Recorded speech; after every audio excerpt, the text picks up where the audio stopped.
Buenas tardes, vamos a comenzar con nuestra clase número 2 de diagnóstico por imágenes. Vamos a comenzar con el capítulo de tórax. Cuando uno toma radiografía de tórax, el diagnóstico diferencial más común es el que se refiere a los cuadros neumónicos. Cuando hablamos de cuadros neumónicos desde la perspectiva radiológica, tenemos tres patrones fundamentales, lo que llamamos neumonía lobar, el patrón.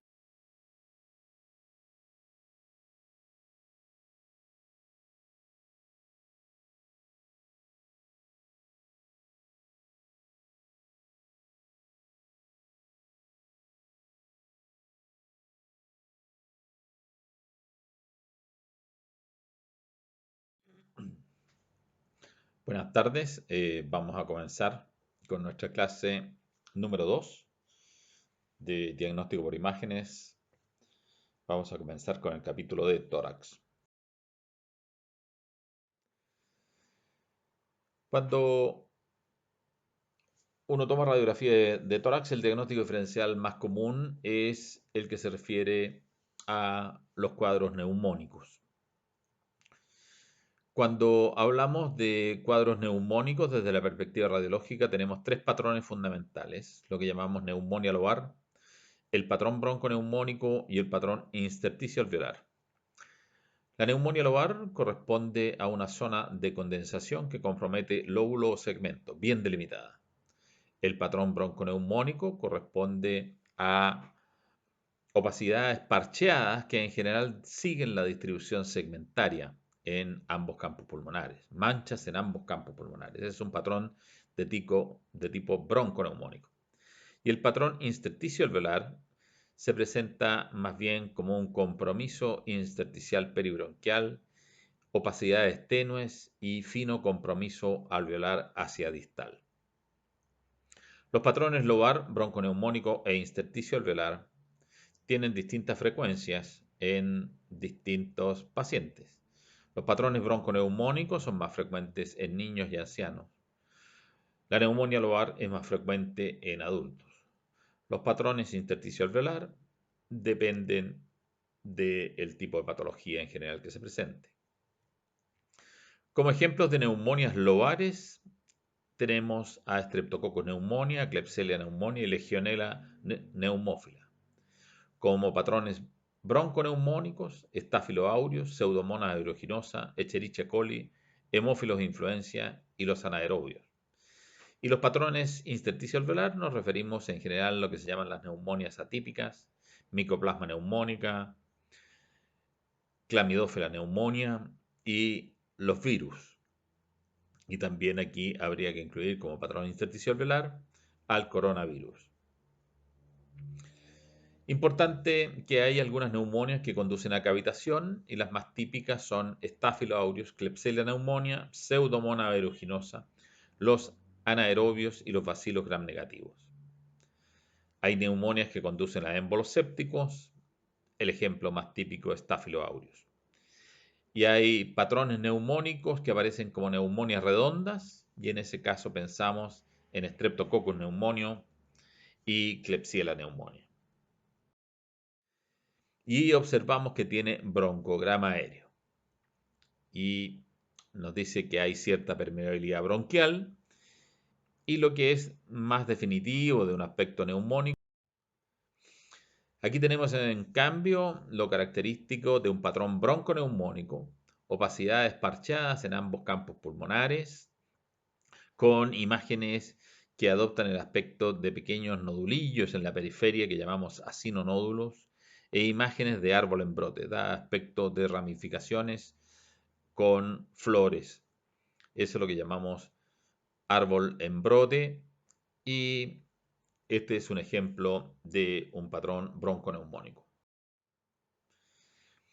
Aquí tenemos una neumonía por Staphylococcus aureus y observamos abajo a la derecha una condensación y podemos reconocer cerca del ilio una imagen aérea que tiene broncograma aéreo, y además hay un borramiento del seno costofrénico izquierdo. Entonces es una neumonía con un absceso pulmonar y derrame pleural izquierdo, y eso correspondió a una neumonía por Staphylo aureus. Arriba a la derecha, arriba a la izquierda, quiero decir, vemos a nivel paramediastínico superior derecho una imagen aérea con un nivel hidroaéreo en corresponde a un absceso pulmonar por Staphylo aureus. Y abajo a la izquierda observamos un TAC en que aparecen imágenes nodulares con centro radiolúcido que corresponden a émbolos sépticos. Recuerden que el Staphylo aureus tiene dos formas de propagación, ya sea por inhalación y por propagación vascular, endovenosa. Y cuando ocurre una infección, ¿no es cierto?, por vía hemática de los pulmones, se producen émbolos sépticos que se manifiestan como nódulos. Aquí tenemos otras neumonias por Staphylococcus aureus, émbolos sépticos, ¿no es cierto?, diseminación hematógena de el Staphylo aureus. Arriba a la derecha vemos derrame pleural y vemos un hidroneumotórax en el pulmón derecho. Ahí vemos neumatoceles en la radiografía de abajo a la izquierda y vemos abajo a la derecha derrame pleural enquistado, formación de empiema y burbujas aéreas a nivel del espacio pleural.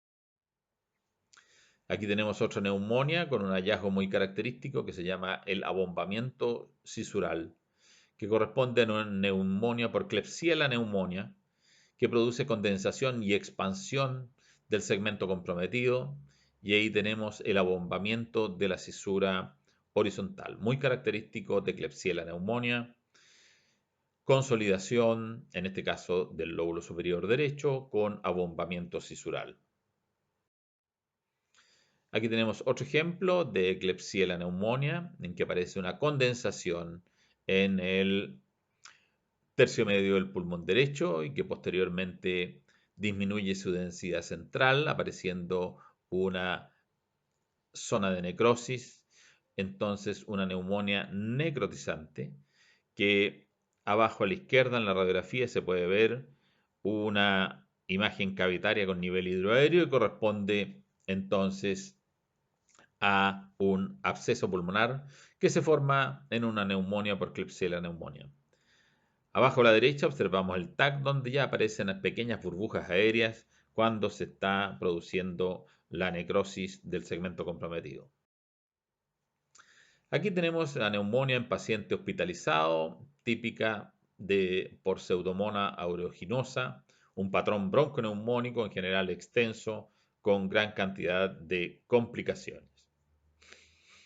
Opacidades en ambos campos pulmonares, entonces zonas de condensación, broncograma aéreo presente y muchas veces se complica con derrame pleural o bien colecciones. Habitualmente cuando hay neumonias pueden asociarse con otros tipos de imágenes, muchas veces que son imágenes de tipo cavitarios. Cuando existen imágenes cavitarias, existe un diagnóstico diferencial que es amplio. Aquí tenemos diversos tipos de imágenes cavitarias. Por ejemplo, arriba a la izquierda tenemos imágenes cavitarias que presentan pequeños niveles líquidos en su interior que se describen habitualmente como imágenes en taza de leche y que tienen una cierta curvatura y que corresponde a líquido presente en bronquioctasias quísticas, arriba a la izquierda. Arriba a la derecha tenemos imágenes que parecen pompas de jabón, imágenes radiolúcidas con paredes no muy finas que dan este aspecto tan característico y eso corresponden a neumatoceles, probablemente secuelas de neumonía por estafilococo. Abajo, en cambio, tenemos un paciente con un enfisema pulmonar en que se aprecian imágenes radiolúcidas, grandes, de paredes muy finas, a veces no reconocibles, y que las hacen diferentes de los neumatoceles.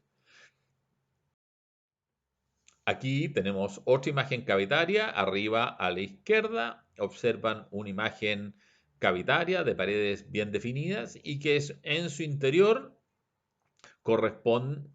contiene y que en su interior contiene una imagen densa que si ustedes lo pasaran a radioscopía, esa imagen densa se movilizaría con los movimientos del paciente y corresponde a la colonización por hongos de una cavidad preexistente. Es lo que llamamos un micetoma, que habitualmente es por aspergilos. En ese caso hablamos de un aspergiloma o una aspergilosis saprofítica. Observamos la radiografía de arriba a la izquierda, en cambio, vemos una imagen radiolúcida de paredes relativamente gruesas, de bordes mal definidos y que tiene un nivel hidroaéreo, y eso corresponde a un absceso pulmonar. En cambio, en las radiografías de abajo vemos una imagen radiolúcida que es menos definida y que tiene contornos de aspecto geográfico y que en el TAC se aprecia como de paredes gruesas, bordes mal definidos, y esa es la imagen característica de una cavidad tuberculosa. Aquí en la radiografía y el TAC superiores aparece tumores cavitados. Uno podría confundirlos con abscesos porque aparece una imagen redonda con nivel hidroaéreo, pero observen las paredes. Las paredes son gruesas y de contornos mamelonados internos. Eso define a un tumor cavitado. Observen en el TAC la irregularidad de las paredes y los mamelones que protruyen hacia el lumen de la cavidad. Eso no es un absceso, eso es un tumor cavitado. En general, si las paredes son de más de 5 o 6 milímetros, más de 1 centímetro, uno puede asegurar con gran precisión que es un tumor cavitado. Otro diagnóstico diferencial de las lesiones cavitarias es el quiste hidatídico complicado. Cuando un quiste hidatídico no se complica, aparece como una imagen redondeada en el pulmón. Cuando entra aire entre la cutícula y la adventicia del quiste hidatídico, se produce lo que llamamos el neumoperiquiste. Y cuando se rompe el quiste hidatídico, aparecen niveles hidroaéreos con membranas flotantes que corresponde a lo que llamamos el signo del camalote. Aquí podemos observar en las imágenes de abajo, en las dos TAC con distintas ventanas, vemos una imagen cavitaria que tiene nivel hidroaéreo y que tiene irregularidades flotantes y que corresponden a las membranas del quiste hidatídico. Eso es el signo del camalote. Conversando de una infección muy prevalente en Chile, que es la infección por Mycobacterium tuberculosis, la tuberculosis. El Mycobacterium ingresa por la vía respiratoria y a nivel de los pulmones se aloja a nivel de los alvéolos, donde se forma una lesión muy característica que conocemos como el tubérculo de Kester, donde ocurre un fenómeno necrótico con abundantes células multinucleadas, con presencia de necrosis y caseificación central y presencia de abundantes linfocitos en la periferia. Característicamente el tubérculo de Kester corresponde a un nódulo y que es muy característico de la primoinfección tuberculosa. En él se encuentra la necrosis gaseosa, la licuefacción del calcio y en el caso de progresión de la enfermedad se producen cavidades y a partir de ellas se producen las siembras broncógenas o la siembra hematógena. En la progresión aparece la fibrosis y la calcificación, y cuando se cura en forma espontánea queda como un pequeño nódulo calcificado. La tuberculosis pulmonar la podemos clasificar en 4 tipos. La tuberculosis broncógena con sus variedades primaria y secundaria, la tuberculosis miliar y formas especiales. La tuberculosis primaria o primoinfección es la que ocurre generalmente en los niños y ocasionalmente, ¿no es cierto?, en adultos. Cuando ocurre en adultos, en general, estos son inmunodeprimidos. Una cosa importante a considerar es que los pacientes con tuberculosis, un 15% de ellos pueden tener radiografía de tórax normal. Los hallazgos de una TBC primario corresponden al nódulo de la primoinfección, que es el equivalente al nódulo de Kester, y puede manifestarse como una neumonía, en general en la región apical del lóbulo inferior o el lóbulo medio, un foco primario, y asociado a adenopatías iliares. Puede ser un cuadro neumónico florido, como una neumonía gaseosa, con frecuente cavitación. Puede haber o no compromiso pleural y diseminación fibrohematógena. En algunos casos ocurre la llamada tríada clásica, que se llama el complejo de Ranke, o imagen en palanqueta, que es caracterizada por un nódulo periférico, una imagen lineal intersticial y una adenopatía iliar. Esa es la clásica imagen en palanqueta o complejo de Ranke o tríada de Ranke. El nódulo periférico es el nódulo de Ghon o chancro de Ghon. Muchas veces en la primoinfección pueden ocurrir complicaciones, como la presencia de cavitaciones en una neumonía gaseosa, y ocasionalmente puede ocurrir la fistulización de un ganglio hacia el bronquio del lóbulo medio, lo que da un típico síndrome que es el llamado síndrome del lóbulo medio, con un fenómeno atelectásico del lóbulo medio y con estenosis del lóbulo comprometido, del bronquio del lóbulo comprometido.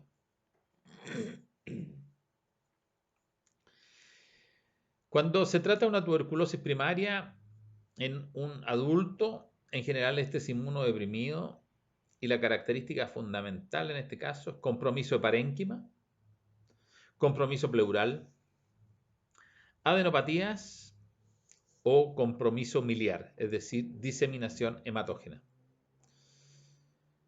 En otras palabras, en los niños, la tuberculosis primaria puede ser un cuadro pasajero que lleva a la cicatrización, dejando un complejo de Ranke, o puede progresar según el grado de inmunidad del niño hacia una tuberculosis cavitaria, una tuberculosis pleural, etc. Pero en el caso del adulto inmunodeprimido va a dar o bien una neumonía gaseosa, una tuberculosis pleural, adenopatías, una tuberculosis ganglionar o bien una tuberculosis miliar.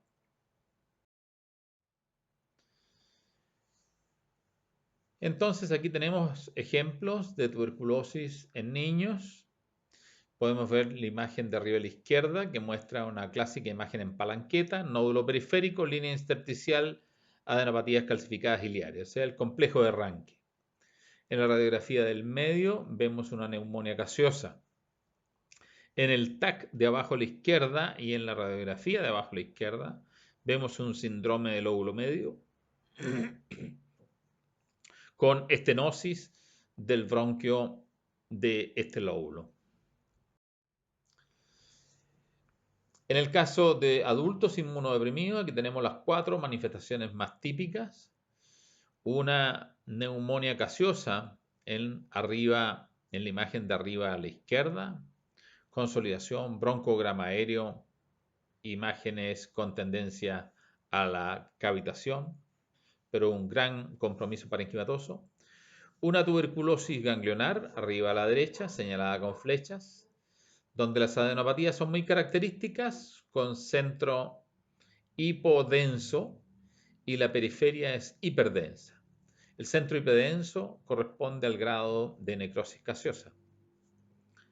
Abajo a la izquierda tenemos una tuberculosis pleural y abajo a la derecha tenemos lo que se conoce como una tuberculosis miliar, que se caracteriza por un conjunto de pequeños nódulos que se describen como granos de mijo de distribución aleatoria en ambos pulmones, un infiltrado nodular por diseminación hematógena tuberculosa. Aquí tenemos ejemplos de tuberculosis primaria, radiografía arriba a la izquierda con una zona de condensación en el lóbulo superior derecho, poco distinguible de una neumonía común. Abajo a la derecha tenemos un síndrome de lóbulo medio y un derrame pleural que está indicando una tuberculosis primaria con compromiso pleural. Aquí tenemos una imagen muy interesante en que lo único que logramos distinguir es un leve ensanchamiento mediastínico, donde en el recuadro ustedes pueden ver una imagen convexa mediastínica derecha que corresponde a un aumento de volumen del ganglio de la ácigos por compromiso tuberculoso. Y aquí tenemos una tuberculosis de tipo miliar que corresponde a un patrón nodular puro con distribución aleatoria de los pequeños nódulos. Antiguamente se llamaba TBC granulea por estos granos descritos como granos de mijo, o bien simplemente tuberculosis miliar como la conocemos actualmente. Aquí tenemos un TAC de una tuberculosis miliar en que pueden ver múltiples nódulos en ambos pulmones, pequeños, de baja densidad, no calcificados y de distribución aleatoria.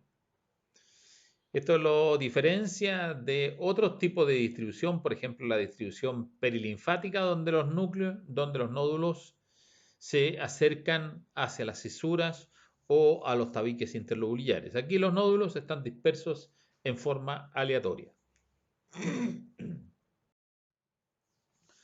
Una tuberculosis ganglionar, observen las adenopatías en el mediastino señalada con flecha, con el centro hipodenso y la periferia de mayor densidad con mayor captación del medio de contraste. Tuberculosis ganglionar. La tuberculosis secundaria, en cambio, corresponde a la reinfección tuberculosa y a esta confluyen 6 elementos importantes que permiten plantear el diagnóstico. Primero son los infiltrados acinonodosos, es decir, el compromiso parenquimatoso, la presencia de nódulos intersticiales, la localización en los lóbulos superiores o en el segmento apical de los lóbulos inferiores, la presencia de cavidades, de tractos fibrosos y calcificaciones periféricas. Entonces, de la tuberculosis decimos que infiltra, cavita, fibrosa y calcifica. Esas son las características fundamentales de la tuberculosis.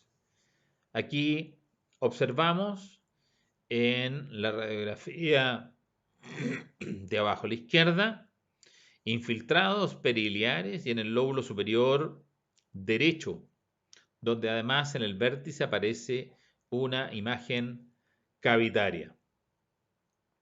Aquí abajo a la izquierda vemos un engrosamiento pleural, un derrame enquistado y compromisos de tipo parenquimatoso en los lóbulos superiores, especialmente en el lóbulo superior derecho. Entonces, infiltra, cavita, estenosa, fibrosa y calcifica. Estenosa, naturalmente, los bronquios, como en el síndrome del lóbulo medio.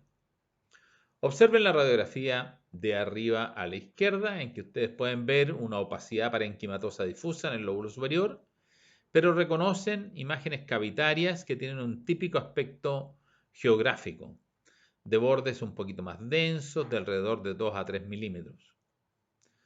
Observen la radiografía de arriba a la derecha, en que apenas se reconoce una fina cavidad en el lóbulo superior. Y observen ustedes las imágenes del TAC, donde tienen la forma característica de las cavidades tuberculosas, con forma de tipo geográfico. Observen que no tiene nivel hidroaéreo. Y observen también que las paredes son relativamente gruesas, pero no tan gruesas como lo sería en un cáncer pulmonar, que pueden llegar a tener más de 1 centímetro, 1,5 centímetros. Aquí son de alrededor de 3 a 4 milímetros. Observen aquí los hallazgos en un TAC de una tuberculosis. Observen la cavidad, la forma geográfica, el engrosamiento de las paredes, la presencia de nódulos dispersos en ambos pulmones. Nódulos que en general son de forma acinar, son nódulos con halo periférico, asociado a fenómenos de bronquiolitis que característicamente produce engrosamiento de las paredes bronquiales y bronquiolares con imágenes de árbol en brote. Es decir, pequeños infiltrados, pequeñas imágenes nodulares, pequeñas imágenes de árbol en brotes y la cavitación le pone el sello. Tuberculosis secundaria. Observen cómo el hospedero, en este caso, se defiende de el Mycobacterium y van produciéndose cavidades y van produciéndose fenómenos de fibrosis y de calcificación. En cambio, en las formas primarias, en inmunocomprometido, prácticamente no hay defensa de parte del hospedero y se produce una rápida invasión parenquimatosa o una invasión ganglionar o una invasión pleural o una diseminación hematógena. En este caso, la infección queda restringida a los pulmones. Aquí tenemos lo que puede ocurrir con una cavidad tuberculosa que puede ser colonizada por Aspergillus y se produce una aspergilosis saprofítica, una ocupación de una cavidad tuberculosa por una bola de hongos, Aspergillum, el Aspergillus, ¿no es cierto?, que puede ocupar alguna de estas cavidades. Estas imágenes nodulares dentro de las cavidades, si uno moviliza al paciente, también son móviles.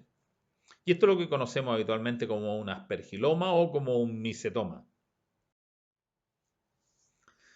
Aquí tenemos el progreso hacia la fibrosis. Cuando ocurre fibrosis, se producen tractos de tipo fibroso, en particular hacia los lóbulos superiores, con elevación de los ilios hacia cefálico por cicatrización. Muchas veces hay nódulos, muchos de ellos calcificados. Estas 4 radiografías muestran patrones similares, con tractos de tipo fibroso, elevación de los cilios, nódulos en los lóbulos superiores. Observen la radiografía de abajo a la izquierda, donde se aprecia una importante elevación de los cilios y con opacidad en los lóbulos superiores, y eso corresponde a áreas de fibrosis masiva en los lóbulos superiores. Aquí tenemos otra tuberculosis ya en una fase más avanzada de fibrosis, donde podemos ver que existe una fibrosis muy avanzada con elevación de los ilios hacia cefálico, con desplazamiento mediastínico, a la derecha en el caso de la radiografía de la izquierda y a la izquierda en el caso de la radiografía de abajo.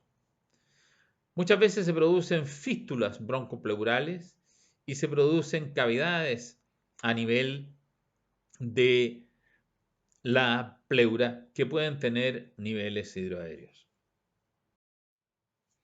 Aquí tienen un TAC.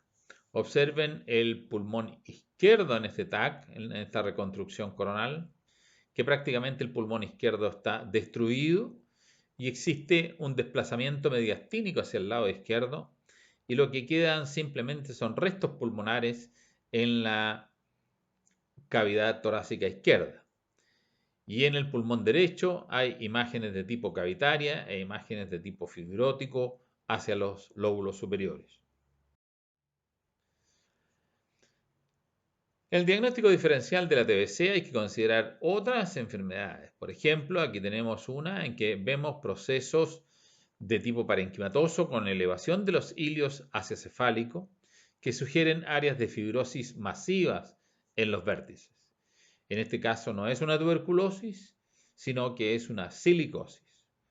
La silicosis tiene que ir en el diagnóstico diferencial de la tuberculosis, especialmente en Chile, con la población minera que tenemos en el norte de Chile, y considerando que la silicosis también va a producir presencia de nódulos, y muchas veces la silicosis, por distracción de los fagocitos en el proceso de, de defensa del organismo contra las partículas de sílices, va a producirse un déficit en la inmunidad celular, lo que va a permitir que los pacientes con silicosis hagan también una tuberculosis. Y en ese caso se habla de una silicotuberculosis. Aquí tenemos, observen, una silicotuberculosis con áreas de fibrosis masivas en ambos lóbulos superiores, con presencia de múltiples nódulos en los pulmones. Y arriba a la izquierda ustedes pueden ver una imagen nodular grande que corresponde a un área de fibrosis masiva y que tiene al centro una cavidad que corresponde a una cavidad tuberculosa. La silicotuberculosis hay que tenerla en consideración en todo paciente que tiene previamente una silicosis. Aquí tenemos la clásica imagen de la silicosis, en que característicamente se producen fibrosis en los lóbulos superiores, que se denomina fibrosis en alas de ángel. Hay que tener harta imaginación para eso. Observen las alas del ángel en la radiografía de abajo a la derecha, que corresponden a las áreas de fibrosis masiva.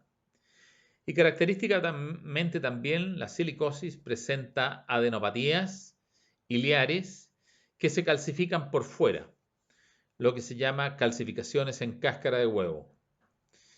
Entonces, ante presencia de áreas de fibrosis masiva en alas de ángel y calcificaciones en cáscara de huevo, nosotros debemos plantear la posibilidad de una silicosis. La tuberculosis también puede comprometer el pericardio, puede producir una pericarditis con presencia de líquido en el pericardio y que cuando cicatriza calcifica y puede llevar a una pericarditis constrictiva, como en este caso en la radiografía abajo a la derecha, en que reconocemos gruesas calcificaciones lineales pericárdicas en un caso de una pericarditis constrictiva.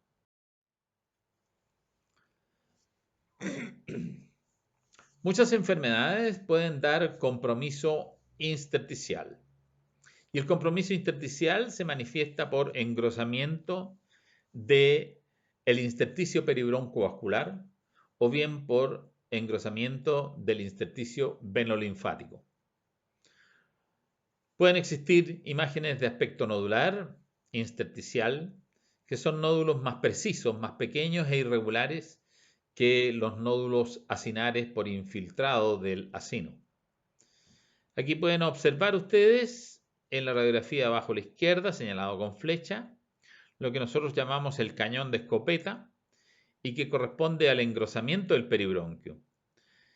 El cañón de escopeta corresponde a una arteria que se encuentra al lado de un bronquio en el ilio y se produce una imagen en doble cañón y el grosor de la pared bronquial debe ser fino, como dibujado a lápiz.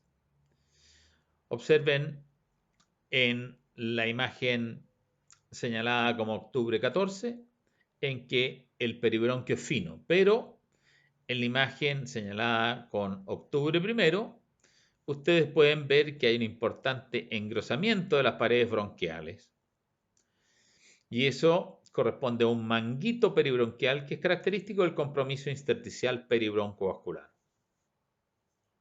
El compromiso intersticial puede ocurrir en muchas enfermedades y se puede manifestar de muchas formas, como presencia de micronódulos, como por ejemplo los nódulos que se producen en la silicosis, o en los nódulos intersticiales que ocurren en una tuberculosis miliar. También puede representarse cuando hay compromiso del intersticio venilinfático, que es periférico.